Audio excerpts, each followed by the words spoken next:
Halo, Assalamualaikum warahmatullahi wabarakatuh. Ketemu dengan kanal Desa TV, mencerdaskan bangsa dari desa. Ketemu kembali bersama saya, Dimas.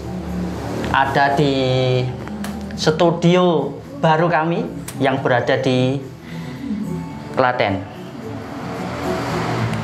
Kita mengawali hari ini untuk pembahasan tentang netralitas ASN, TNI, dan Polri, dan juga politik uang di pemilu 2023 untuk Pileg dan Pilpres. Kita perkenalan dari Jaguar. Pak Jaguar, perwakilan dari Jaguar. Kemarin kita sudah membahas tentang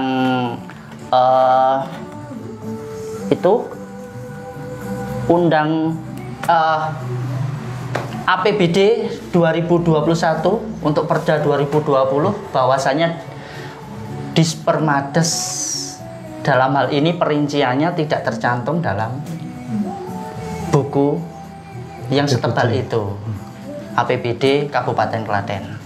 Nah, kemarin untuk kanal desa sudah konfirmasi dengan Kepala Dinas Dispermades, tapi juga mohon maaf, konfirmasi yang diharapkan belum tersampaikan pada kami, dan kami ya masih berusaha nantinya untuk bisa melengkapi. Dan hari ini nanti kurang lebih untuk 1 jam ke depan, ini kita 5 menit lebih awal ini. Jadwalnya kita kan jam 2 siang. Ya. Tapi kita sudah gitu. Ngomong-ngomong ini Pak Jaguar Coklat Koboi Klaten, tentang pemilu 2023 itu kan serentak ini. Ya. Seperti apa monggon? Ya. Karena pemilu serentak itu berlaku seluruh Indonesia. Artinya lebih butuh pengawasan, lebih butuh pembiayaan, lebih butuh pengamanan. Mungkin dalam hal ini kita langsung pada pokok persoalan yang sedang atau sedang populer, adalah money politik. Mungkin di sini saya akan memberikan bahasa yang sederhana kepada para pemirsa semua. Artinya biar bisa dipahami dari teman-teman yang ada di desa-desa di seluruh Indonesia yang menonton acara kita ini. Artinya kita di sini mengambil porsi yang tidak bisa diberikan oleh pemerintah, ya kita sebagai warga negara kita ambil porsi itu untuk menjelaskan kepada masyarakat agar bisa paham, dengan tujuan masyarakat yang bisa memahami sebuah aturan itu akan mengurangi konflik dan bisa menjadikan modal untuk keamanan secara nasional. Seperti itu. Mungkin di sini kita akan membahas money politik, atau bahasa sederhana adalah politik uang.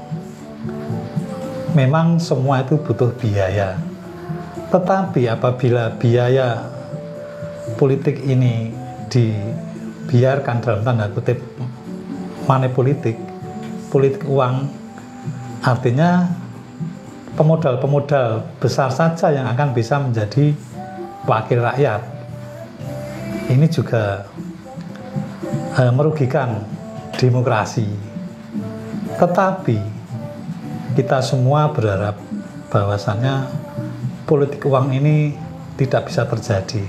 Tetapi lagi, politik uang ini sebenarnya sudah menjadi satu paket dengan setiap ada pemilu. Mungkin tidak hanya pemilu Pileg, Pilpres, Pilkades pun ini sudah mengejala di mana-mana.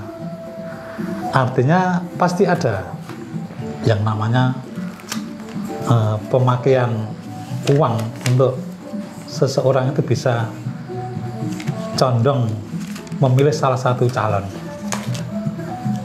yang tadinya ada calon yang hebat, bagus secara pemikiran dan perilaku, akhirnya kalah. Bukan karena dia tidak pakai uang, karena uangnya sedikit. Makanya kami sebagai warga negara Indonesia ini juga melihat nonton TV, melihat running tag di TV-TV bahwasannya politik uang itu bisa dipidanakan.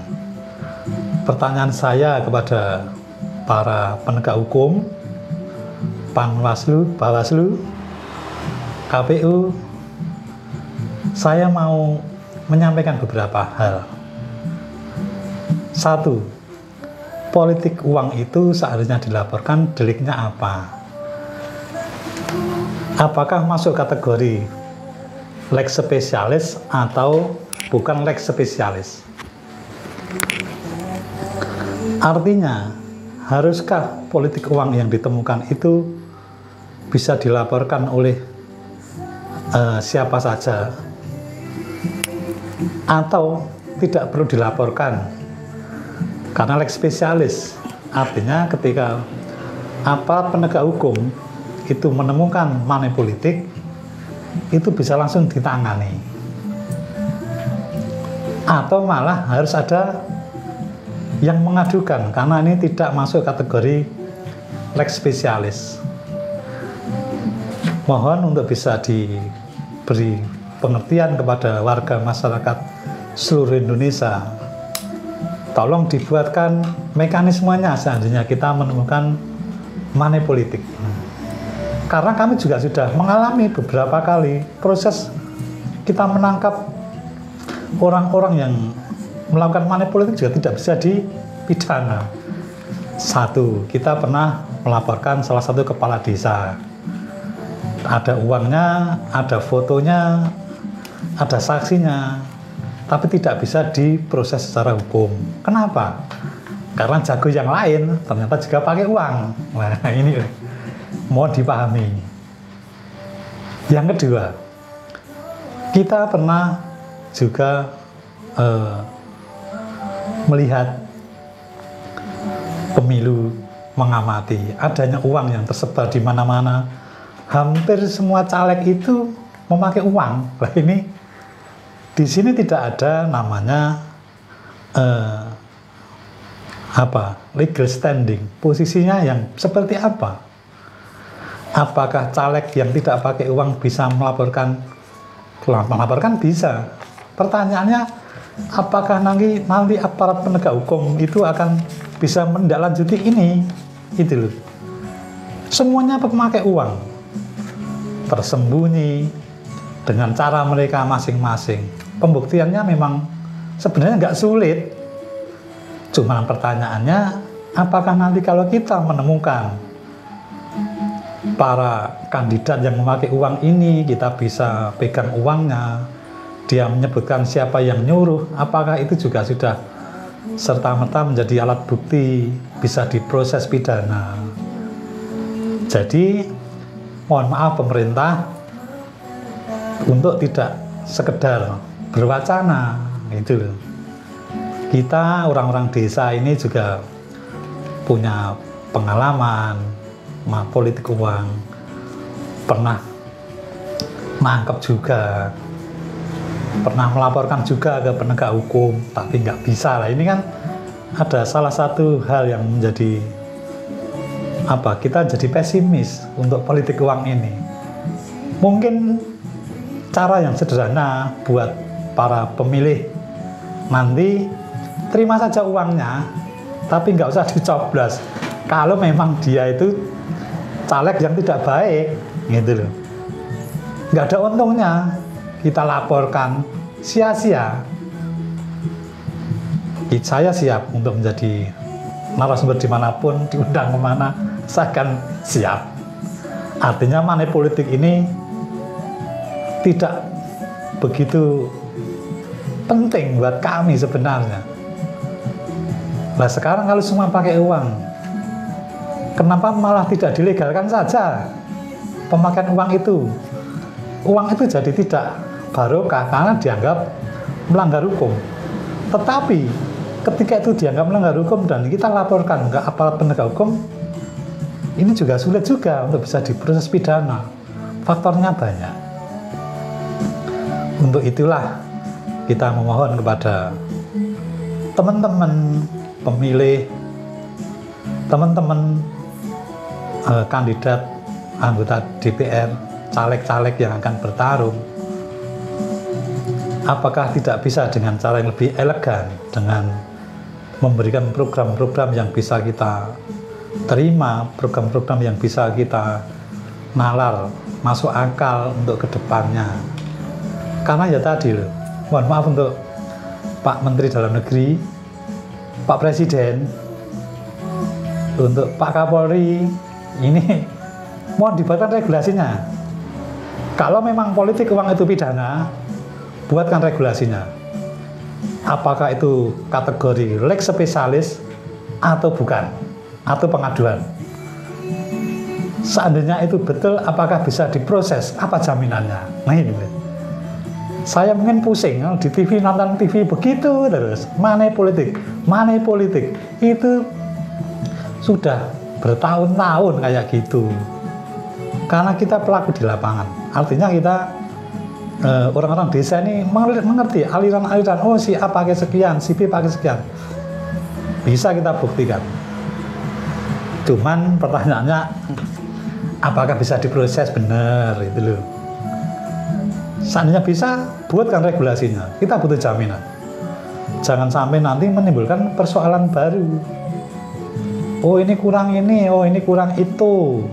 Nah ini loh yang saya mohon kepada para pemegang kebijakan, karena di sana masuk tindak pidana ya Pak Kapolri, mohon seandainya money politik itu bisa diproses, seperti apa prosesnya, regulasinya seperti apa, mekanismenya.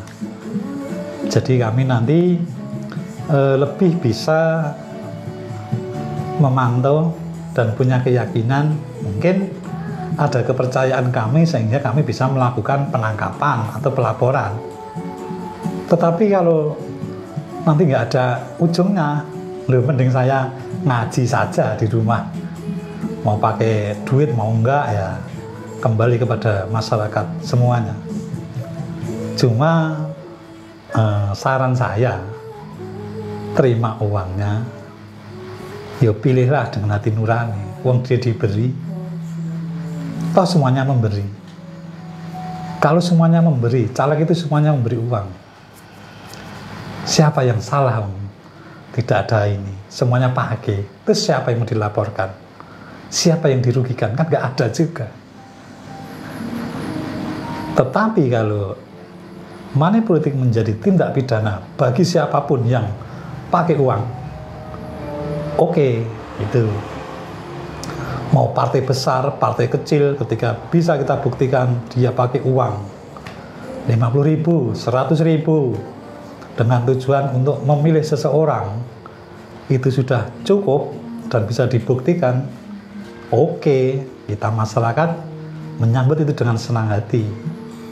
Tapi apabila nanti penegak hukum juga tidak mampu untuk bisa menerima laporan karena oh ini, kurang itu, makanya menjadi penting seandainya Pak Kapolri bisa memberikan perkap atau apa namanya, artinya mekanisme money politik itu betul-betul bisa dipidana, itu masyarakat akan lebih bisa berpartisipasi ya. Nanti kita sudah terlanjur berpartisipasi, meninggalkan anak istri, malam-malam nggak ada yang bayar, menemukan bukti rekaman, nggak bisa diproses lah. Apakah nggak sia-sia? Bukan berarti saya mau menekan, kami mau ini hanya masukan kepada aparat penegak hukum, khususnya Pak Kapolri dan Pak Jaksa Agung. Apa ini? Mekanismenya bagaimana ini? Ya. Jadi jelas gitu loh. Oh, money politik bisa dipidana. Aturannya seperti ini. Siapa yang lapor, karena ini bukan masuk lex spesialis, berarti petugas pun bisa langsung menangkap. Tetapi kalau ini lex spesialis, kan harus ada yang mengadukan. Terus siapa yang mengadukan ini? Apakah masyarakat biasa? Apakah anggota dari kader caleg lain? Nah, ini kan perlu dibahas. Jadi tidak sekedar money politik tidak baik, money politik bisa dipidanakan. Loh, yang pidanakan siapa? Kalau bisa, caranya bagaimana? Kita kemana? Artinya, kita itu butuh jaminan kalau memang itu bisa dipidanakan. Seandainya kalau ini nggak usah disampaikan. Sudahlah, money politik itu kita ambil dengan kebijakan saja. Artinya, sebatas himbauan. Ojo nganggo, jangan pakai uang. Nah, gitu aja. Nggak usah dipidana. Toh, ketika semua caleg nanti memberikan uang kepada masyarakat, ya biar aja, katanya pesta demokrasi. Ya biar aja mereka buat seneng-seneng dapat uang. Perkara milih, ya terserah nurani mereka. Nggak sia-sia. Mungkin 50.000, tapi kan pas bisa buat sangu, buat uang saku untuk nyoblos, pulangnya bisa jajan mie ayam, kan gitu. Menggerakkan perekonomian UMKM. Daripada uangnya nanti juga tidak bisa diberikan setiap hari, toh itu 5 tahun sekali. Karena banyak teman-teman penggerak atau penggiat anti korupsi, teman-teman pemerhati pemilu, itu juga sering bertanya, apakah benar money politik bisa ditindak pidana? Karena sampai saat ini saya belum pernah menemukan adanya seseorang itu yang dipidana karena money politik. Seandainya ada teman-teman itu ada dari aparat penegak hukum juga pernah nangani itu, saya malah mohon untuk contoh itu. Mohon dengan sangat. Dari Mabes Polri, dari Polda, dari Polres, dari Polsek, seandainya pernah ada kejadian money politik dan bisa dihukum, saya mohon untuk bisa dikirim beritanya, karena itu nanti akan saya jadikan acuan. Oh, ternyata begini bisa, ini ada contohnya, itu. Mungkin demikian untuk money politik. Ya, tentang panjang lebar money politik di nasional ini. Kita berada di Kabupaten Klaten, di Kecamatan Delanggu. Untuk studio podcastnya ada di Desa Butuhan, Delanggu. Nah, ini ada informasi, Pak Jaguar. Ini untuk Ketua KPU kita yang baru. Selamat kepada Bapak Primus Supriyono. Juga sebagai Divisi Keuangan Umum dan Logistik. Kemudian anggotanya ini hanya satu-satunya Sri Kandi, ini sebagai Ketua Divisi Sosial, Pendidikan, Pemilih, Partisipasi dan SDM. Kemudian anggotanya KPU Kabupaten Pak Samsul Huda nih. Ini untuk Ketua Divisi Hukum dan Pengawasan. Oh ya, kemarin saya ke Bawaslu. Ya. Itu Bawaslu bagaimana? Gak bisa juga. Artinya ya, desa, saya mohon kepada Bapak Kepala Desa seluruh Indonesia, Anda itu kan ditua di desa masing-masing. Artinya ada merah, ada hijau, ada kuning, ada oranye. Nah, harus bisa membawa diri, mengakomodir semuanya. Masalah pilihan itu kan tergantung kepada hati nurani masing-masing. Seandainya Bapak Ibu Kepala Desa mau ikut berjuang, karena gini Mas Haji, Kepala Desa dengan anggota Dewan itu juga satu paket. Peribahasanya, ketika DPR itu jadi, dia bisa membantu desa-desa itu berdasarkan tidak tolong, itu kan juga masuk tidak netral juga. Tetapi kan netralitas kepala desa itu lebih pada jangan sampai menimbulkan kegagalan di tingkat desa. Sampean bayangan, nek sak desa Klaten aja, Klaten 401 desa kelurahan. Ya, dan kelurahan itu kepala desanya keluar ikut kampanye, apa nggak geger? Artinya di sini menghimbau untuk bisa bijak Pak Kepala Desa ya. Mohon nanti kalau ada yang protes bisa nemui saya Pak Kepala Desa di seluruh Indonesia dan Klaten ya. Artinya netralitas itu sebenarnya bukan sebuah tujuan, karena lebih seseorang yang dinyatakan untuk netral itu tujuannya adalah untuk biar masyarakat ini tetap kondusif, itu bukan pada nek netral nanti biar apalah. Netral itu kan punya tujuan, tidak sekedar terus netral diem, tidak. Diharapkan untuk netral karena nanti ada biar tidak muncul konflik-konflik dan pergolakan di tingkat bawah, di tingkat akar rumput. Sampean bayangke kalau Pak Kepala Desa ikut kampanye PDI, ikut kampanye PAN, ikut kampanye Golkar, pasang bendera, pakai motor, pakai mobil, terus nanti warga yang partai lain, apa enggak dilempari batu bata nanti? Disitulah sebenarnya kenapa kita pemerintah menyarankan kepala desa untuk bisa netral. Itu sebenarnya ya pandai-pandai sajalah untuk bisa menyikapi situasi. Kalau bisa Pak Lurah, Bu Lurah itu bisa mengkondusifkan desa masing-masing. Toh pilihan tetap dipilih. Toh kita juga akan tahu. Karena kalau kepala desa tidak membantu nanti ya repot juga waktu bangun-bangun ya repot. Ya. Itu loh, makanya mohon maaf untuk kepala desa semuanya berlaku cerdas untuk bisa memetakan wilayahnya masing-masing. Tidak harus mutlak juga, kebutuhan saja.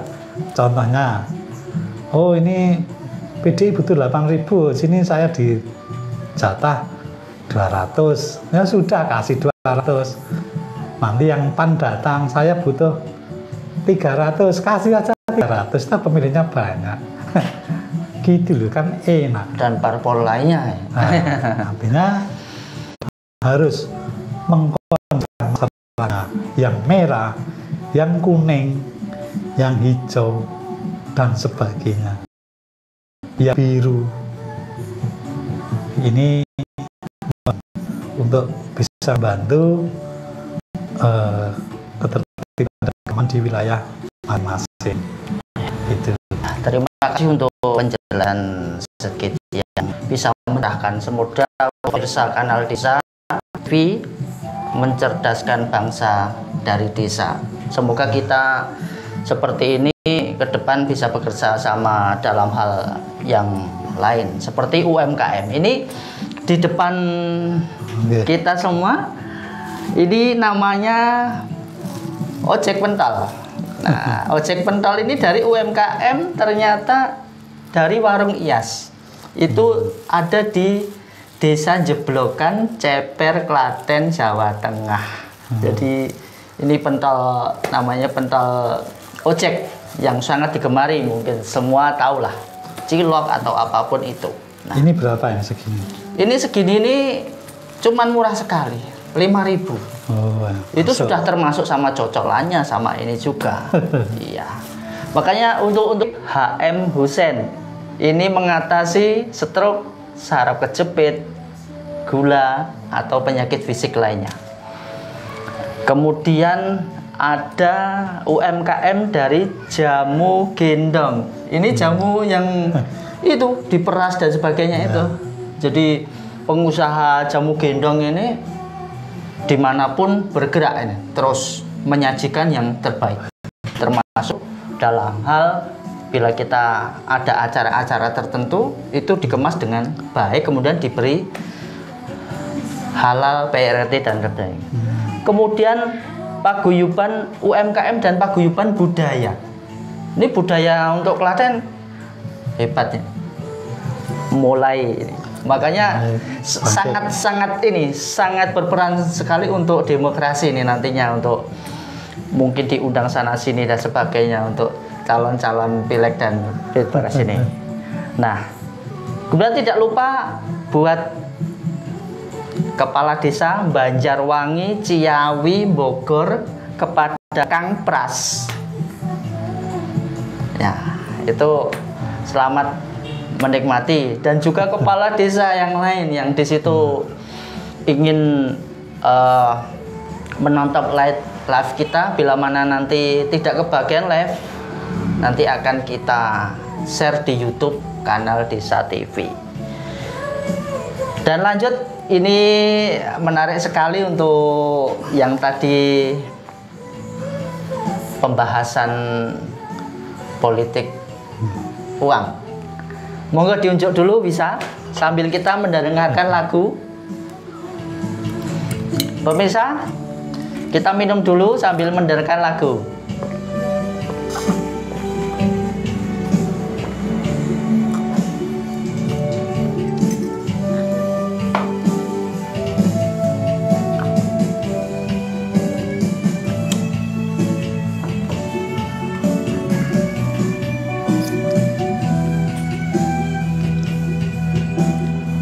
Oke, baiklah. Oh iya, kemarin ada yang bisikin saya itu Pak Jaguar. Tim kreatif saya tuh bisiki kayak gini. Mas, itu dari pihak Jaguar itu dengar-dengar sudah ketemu KPK Pak, itu tentang apa? Hal yang kemarin diutarakan tentang APBD 2021. Apa benar itu sudah ketemu sama KPK? Ya, sudah. Artinya masih dalam tahapan pribadi ya. Artinya kita kan menyampaikan, terus dia juga menanyakan lah. Kita kan menyambut baik, terus apa yang pengen kamu lakukan dong? Kamu juga penegak hukum. Mau minta yang berapa miliar? Saya tanya begitu. Mau minta yang seperti apa? Nah, ini memang kita masih koordinasi kapan. Mungkin minggu depan nanti kita ketemu lagi mengkoordinasikan ini, karena ini semua kita lakukan hanya untuk kepentingan warga masyarakat, terutama desa, agar semuanya bisa berkembang lebih baik. Amin. Semuanya bisa sekolah, semuanya bisa menikmati, dan yang paling penting adalah ketika pembangunan itu berjalan dengan baik, orang-orang tidak lagi berpikir untuk pergi ke kota. Nah, ini sebenarnya merantau sampai jauh di sana. Padahal di sini kita bisa menikmati semuanya. Cuma kalau iklim ekonominya tidak baik, aksesnya juga kurang bagus, nah itulah yang membuat para pemuda ini akhirnya harus pergi jauh, merantau ke kota-kota besar. Padahal di Klaten ini sebenarnya cukuplah untuk bisa makan, bisa berkarya. Nah, ya tadi Kenapa kita selalu berkoordinasi dengan teman-teman? Hanya agar sasaran pembangunan itu biar bisa tepat. Mungkin banyak contoh-contoh yang sebenarnya perlu kita renungkan, perlu kita evaluasi. Mungkin karena di Klaten ini banyak yang takut untuk bicara. Nah ini saya, karena sudah saya tunggu bertahun-tahun juga nggak ada yang berani untuk bicara, ya akhirnya saya tak bicara demi kepentingan orang banyak. Bukan berarti saya tidak cinta, bukan berarti saya memusuhi, tidak begitu. Teman yang baik, rakyat yang baik adalah yang bisa mengingatkan pemimpinnya, gitu loh. Toh kita juga tidak dapat apa-apa. Kita juga bukan siapa-siapa. Saya hanya wong desa yang cukup menjadi orang desa dengan teman-teman yang banyak. Kadang-kadang ya kita kumpul malam-malam hari dengan teman-teman SD, dengan teman-teman SMP, SMA, teman-teman di jalan, di sawah, kan lebih pada itu. Artinya mohon tidak ditanggapi dengan negatif. Seandainya ada yang kurang berkenan, ada yang masih penasaran, ada yang pengen tahu lebih banyak, boleh ke tempat saya, boleh nanya ke saya secara langsung. Iya. Jangan dari kata-kata yang sudah bercabang itu. Seandainya para pemimpin pengen tanya sama saya, oke, saya tanya, saya jawab, saya datang, saya jelaskan, saya tunjukkan buktinya. Karena apa? Seorang muslim itu juga harus tabayun. Artinya tidak serta-merta menjustifikasi. Tanya dulu, bener apa orang? Terus nek wis bener terus piye? Nek salah laporkan. Nek bener piye? Artinya pemimpin itu tidak semuanya bisa diakomodir, iya. Makanya disitulah saya mengambil peran. Iya. Pak Bupati, oh ini loh kok ratekan gini. Pak Bupati, cari bangun jembatan yang kono kok jembatannya masih belum selesai. Realitasnya seperti apa dengan dana sebesar ini? Ya, ini hanya contoh saja. Artinya untuk teman-teman di Pemda Klaten dan dimanapun, seandainya saya dibutuhkan untuk sesuatu hal, kita siap bantu, kita siap memberikan masukan, kita juga siap didebat, nggak apa-apa, biar gayeng gitu loh. Jadi saya itu berharap karena cinta saya pada Klaten, pada teman-teman saya di Pemda Klaten, itu saya sampaikan agar Anda tidak tersesat, maksud saya begitu, gitu loh. Bukan saya, saya nggak suka loh, sudah tak sikat semua. Itu artinya disikat ya, bisa tak lempari batu bata, bisa tak. Nah, ini maksud saya jangan underestimate. Toh apa yang saya sampaikan ini juga semuanya bisa dikaji, bisa dilihat, bisa dibuktikan. Jadi ketika kami tampil live seperti ini kan juga dengan perhitungan, tidak asal muncul ngomong, kan nggak begitu juga. Iya. Gitu. Biar semuanya bisa menjadi baik, kita tidak mengancam ya. Tidak ada ancaman gitu. Kita mengedukasi, memberi ilmu kepada masyarakat semuanya. Tidak terutama ya masyarakat Indonesia ini, ya itu. Pernah satu saat ada masyarakat datang ke rumah, Om saya tidak dapat BLT, Om anak saya nggak dapat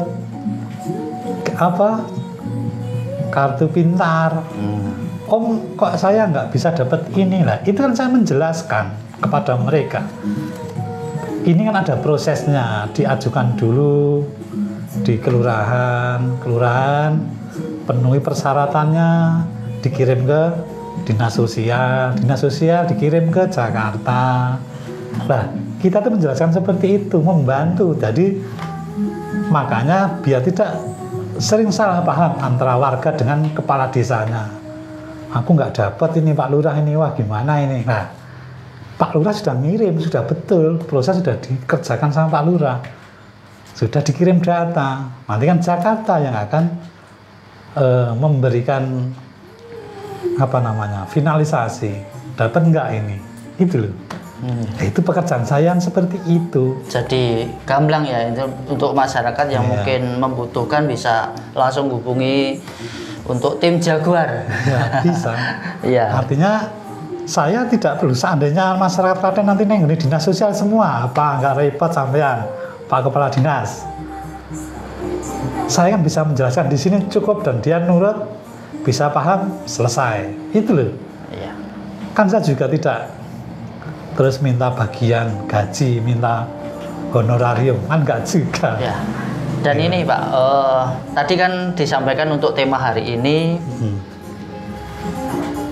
politik uang dan netralitas ASN, TNI, Polri. Kita menginjak ke itu, netralitas ASN, TNI, dan Polri untuk pemilu 2024. Ya.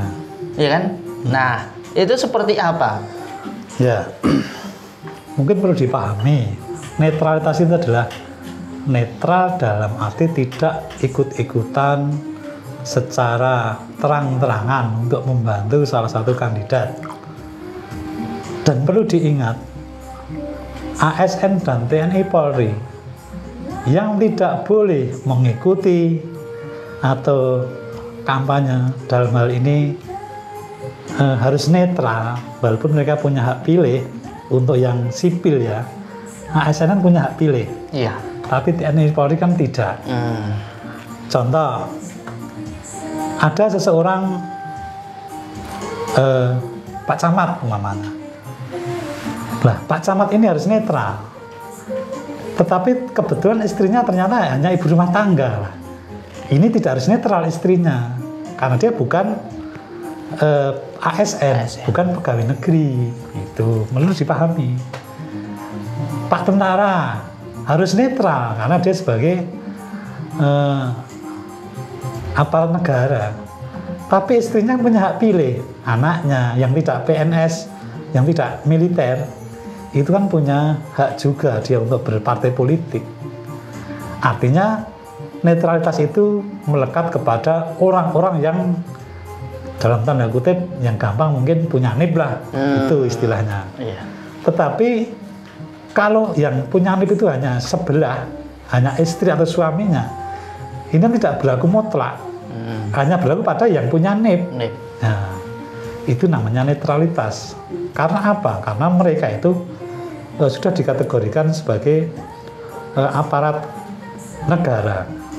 Jangan sampai nanti memakai fasilitas negara untuk memfasilitasi para kandidat caleg atau capres dan cawapres, kan gitu. Terus saya kebetulan ini mau menyampaikan kepada Bapak Menteri Dalam Negeri, Bapak Tito Karnavian yang terhormat, dan kepada Bawaslu, KPU, saya tekankan kepada Pak Menteri Dalam Negeri untuk netralitas ini. Pak Panglima, mohon maaf Pak Panglima sebentar lagi pensiun, cuman perlu saya sampaikan juga nih Pak Panglima ya, mohon dengan sangat untuk anak buahnya netral. Tetapi perlu diingat Pak Menteri Dalam Negeri, Pak Tito, netralitas seorang ASN itu tidak hanya, saya ini mau menanyakan, netralitas itu sebuah himbauan atau sebuah aturan? Karena kami dulu juga pernah mengalami satu persoalan, ASN yang tidak netral kita laporkan, tetapi itu tidak jalan. Karena apa? Karena ASN ini yang melanggar pidana, itu kan ketika mau diperiksa harus izin atasannya, di mana itu sebagai pembina kepegawaian dia harus ada izin dulu. Maksud saya regulasinya atau mekanismenya ini mohon Pak Menteri dibuatkan ya, ASN yang kedapatan tidak netral dan bisa dibuktikan, nanti pemeriksaannya itu kan harus menunggu izin dari pembina kepegawaian, dalam hal ini bupati, gubernur, presiden. Dalam waktu 7 hari ketika si ASN ini yang melakukan pelanggaran tidak netral, ini waktu dilaporkan tapi lebih dari 7 hari karena nggak dapat izin, otomatis kan pemeriksaannya nggak bisa dilakukan. Karena apa? Waktunya habis, kedaluarsa. Nah, ini adalah salah satu kasus yang mohon untuk bisa dicermati. Jadi tidak asal netral. Kalau netral nggak apa-apa. Pertanyaan saya, kalau dia nggak netral, terus bisa kita buktikan, kita ini terganjal. Nanti Panwaslu, Bawaslu itu akan terganjal pada izin atasan. Nah, sementara kalau laporan itu lebih dari 7 hari, proses pelaporannya dianggap kedaluarsa. Artinya itu tidak bisa dilanjutkan. Nah, itu loh persoalannya. Mohon maaf kepada Pak Mendagri, bukan berarti saya sok tahu, bukan berarti saya ini menggurui, tetapi hal itu pernah ada dan tidak bisa diproses Pak Mendagri, karena ASN itu kan punya atasan. Ketika dia melakukan sebuah tindakan pidana, dia harus izin atasannya. Apakah dalam proses pemilu sekarang ini ASN yang kedapatan melanggar aturan dalam hal ini tidak netral, netralitas, apakah bisa langsung diproses di Panwas, tidak perlu menunggu izin dari pembina kepegawaian? Dalam hal ini mungkin yang gampang Ibu Bupati lah atau gubernur gitu. Mohon ini menjadi hal yang diperhatikan Pak Menteri. Bukan kami menganggap jenengan ini, enggak saya.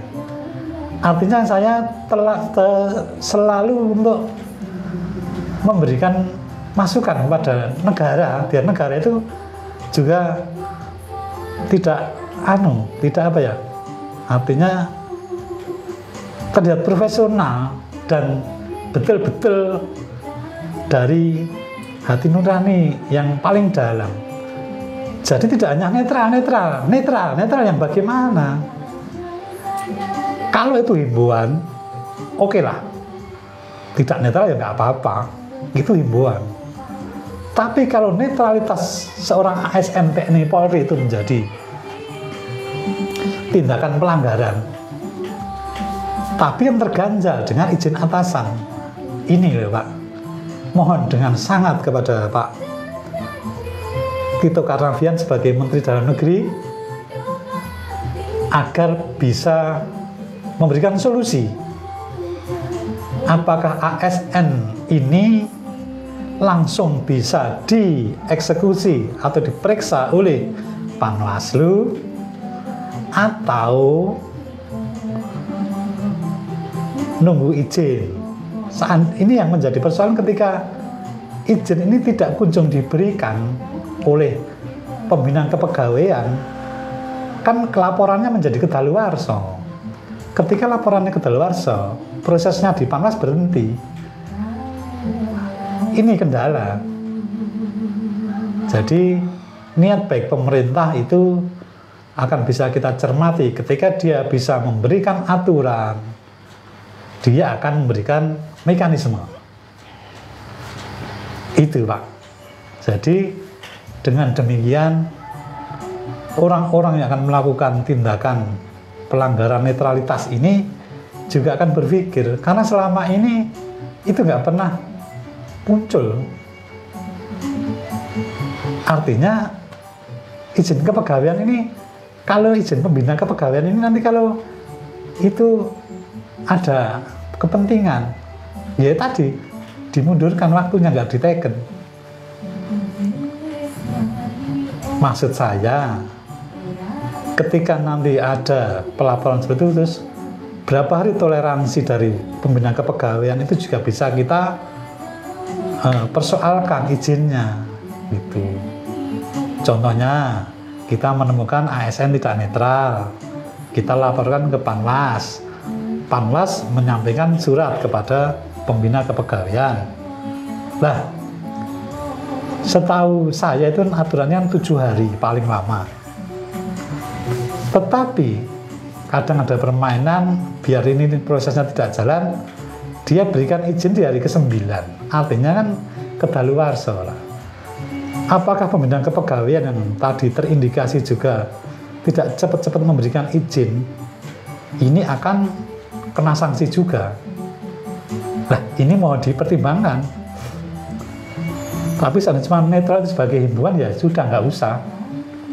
Dihimbau saja secara hati nurani, netral. Tapi kalau netralitas itu ada sanksi, ya tadi saya sampaikan. Bagaimana?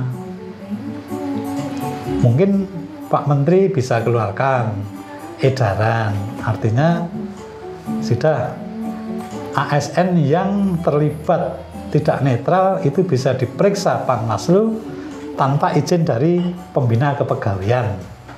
Dalam hal ini bupati atau gubernur, gitu. Dari desa kita mencoba menyentuh Jakarta demi kepentingan desa-desa seluruh Indonesia, demi untuk kemakmuran semuanya, ketertiban semuanya. Jadi ada kepatuhan kepada para pemimpin, karena memang Sabdo Pandita Ratu datang kena welawali. Artinya orang-orang Jakarta kalau berbicara itu juga sportif. Ayo A, B yo B, itu loh. Terlebih lagi dalam konteks ini, ASN itu kan di bawah naungan Menteri Dalam Negeri. Iya. Itu. Apakah Pak Menteri mau keluarkan edaran tidak perlu minta izin pada ASN, pada pembina kepegawaian? Di tingkat kabupaten itu pembina kepegawaiannya bupati. Bupati, ya. Di tingkat provinsi pembina kepegawaiannya gubernur. Di tingkat pusat pembina kepegawaiannya ya Pak Presiden. Ya. Kan gitu. Ya. Ya, siap. Saya kira udah tadi kita untuk live-nya 5 menit lebih awal kita. Ya. Ini sudah waktu menunjukkan 45, berarti kita udah 50 menit ini. Nah. Saya kira tidak panjang lebar, apa yang sudah disampaikan sudah mengena untuk pemirsa. Mudah-mudahan untuk mengedukasi juga politik uang, juga yang tadi netralitas untuk ASN, TNI, Polri. Mungkin nanti kalau ada lebihan tambahan untuk hal ini bisa dilanjutkan di podcast berikutnya. Untuk para pemirsa di seluruh dunia, terima kasih atas partisipasinya yang mungkin berkomentar. Kita di sini berterima kasih sudah ada yang menonton, walaupun 1, 2, 3 sekian ratus sekian ribu, alhamdulillah. Nanti ketemu di lain waktu. Untuk kanal Desa TV dan tim Jaguar, mohon diri bila mana ada salah kata, salah ucap, yang mungkin yang mau menanyakan bisa ke nomor 081 225 911 296. Itu tim kreatif kanal Desa TV. Terima kasih semua. Assalamualaikum warahmatullahi wabarakatuh.